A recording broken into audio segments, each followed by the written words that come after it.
Previously on Ballz. Hello, good and you, man. I'm all right, thank you. What are you? You're at Varsity Cup at the moment? Yeah, Varsity Cup was last night, but right now I'm sitting at my desk at Province Rugby, slaving away. Now, are you doing the media and stuff for the Stormers as well? Yes, I am. Okay.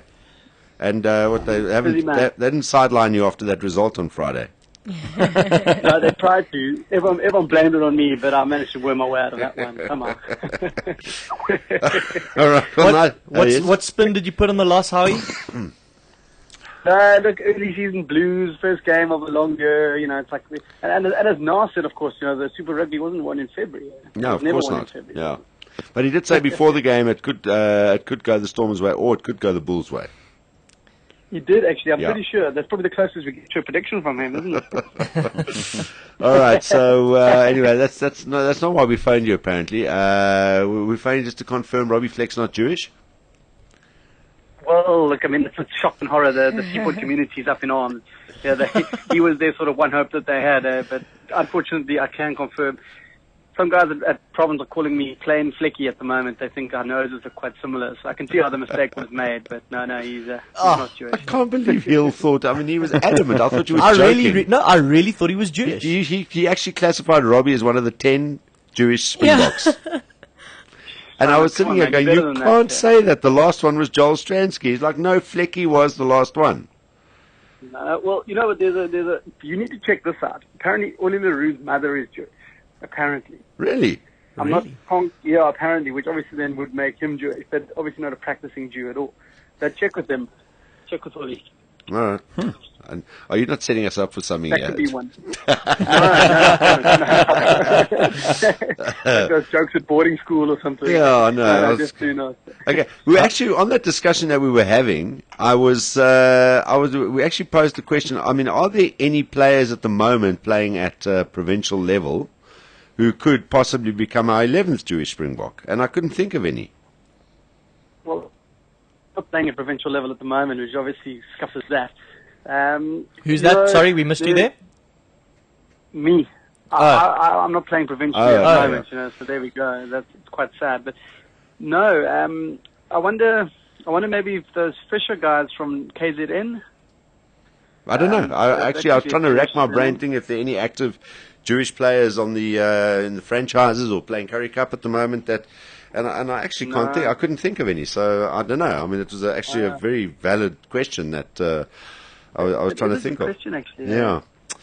All right. Well, maybe we'll go and look. I'll try and rack my brain. I'll work the circuit and see what I can find out. All right. Cool. So what's happening in Varsity Cup? Yeah, big one again last night. I mean, the Tickies Marty's game was the obvious one that was televised. The main game at 7:00, and hell of a exciting game. Marty's made quite a big.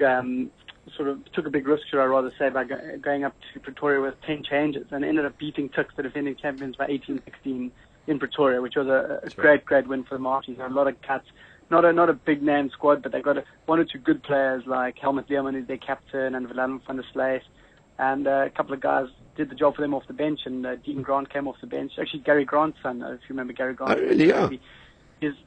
His son came off the bench and kicked the winning penalty, and they won 18-16. So sorry, how old is Gary Grant that he's got a kid playing rugby at varsity already?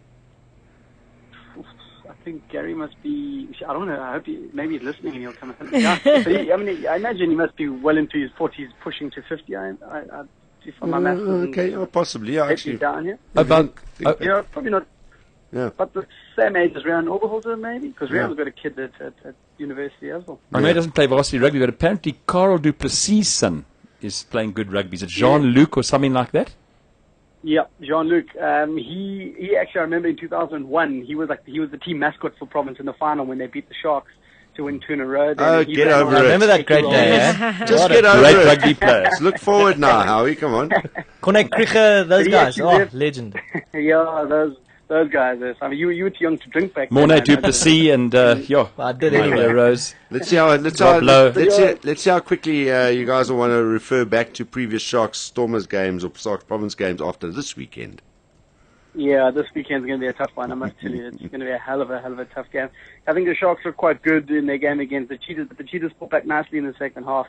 But I think just from here, I've been at training the last 2 days, watching the guys, and they obviously a bit disappointed in what went down last week, and they just didn't, sort of arrive at Loftus, unfortunately. But I think you'll see a much better effort from them this weekend. What I did notice, Howie, and I don't know, this is like the blueprint for the year, but what was great to see is that those boys spreading the ball. There was none of this sort of conservative in your own half, kick for position type of stuff. There was a genuine effort to actually get that ball wide, even sometimes in their own 22, which is nice, refreshing, because I honestly think that look, it's the first game of the season. Let's be serious about it. But with the quality of guys you guys have got in that back line, if they can put it together, playing that kind of rugby, I think they're going to be a more dangerous proposition than they were last year. And we know last year, they won a lot of their games based on an unbelievable defence. So they can keep that defence going. And then, look, if they're going to start playing that kind of rugby, you're going to leak a few more points. But I think the potential for them to score more points playing that kind of rugby is much bigger for the Stormers. Definitely, and also, when you introduce guys like Elton Yankees and Tauta into your backline, you're going to have more running opportunities. They both love playing running rugby, and Elton brings out the best in his outside backs. But very clever sort of rugby brand. He plays the inside ball quite a lot. He likes to go wide. He's got a left foot which helps him fly off. So, I definitely think so. And then Peter Grant got back from Japan, so it gives us more options down here. Which the key is depth. You've got to have depth in your squad. And I think that's one thing that definitely got going for them. Simon, stop googling Peter Grant. He's not Jewish. How's Jaco, Sean? How's Jaco doing? Yeah, he's okay. I'm actually going to go visit him in hospital now. I've got him in hospital of wine to try and sort of cheer him up or something. Yeah, it's quite an awkward injury, but he's recovering and hopefully he'll be up for selection quite soon. Not one of those visits where the guy wants to offer you, do you want to have a look at my operations card? It's not one of those. Look, that's exactly what I was thinking. I thought, I'd just drop the wine and say, listen, nice to see you and make a dash. But you could pull one of those cool tricks like we used to do at school. Check out my cycling blister. Yeah, I know. My eyes will be hurting. But no, he's fit in really well, Yaku. He slotted straight in, and the guys are loving having him around. It's a bit of a disappointment, but still a cliche from NAS again. The Super Rugby's are bloody long here, and shortly before long, hopefully Evan will be back. I saw him today walking around in his moon boots still. So all these guys will be back on deck, and I think ultimately last year the guys just ran out of players, and that's why. And the Sharks finished quite strongly and beat them here in the semi. But I think this year they got a lot of depth, and it will hopefully serve them well. All right.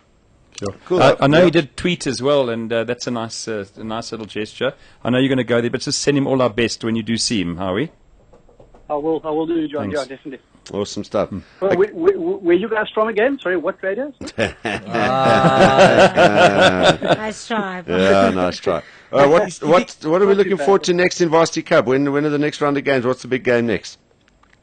Yeah, it's next Monday. It's obviously Monday Night Madness in the Varsity Cup, and the big one is down here in the Cape. Actually, it's Simon's old boys, I think, if I'm not mistaken, Stellenbosch against UCT in Cape Town at Skier.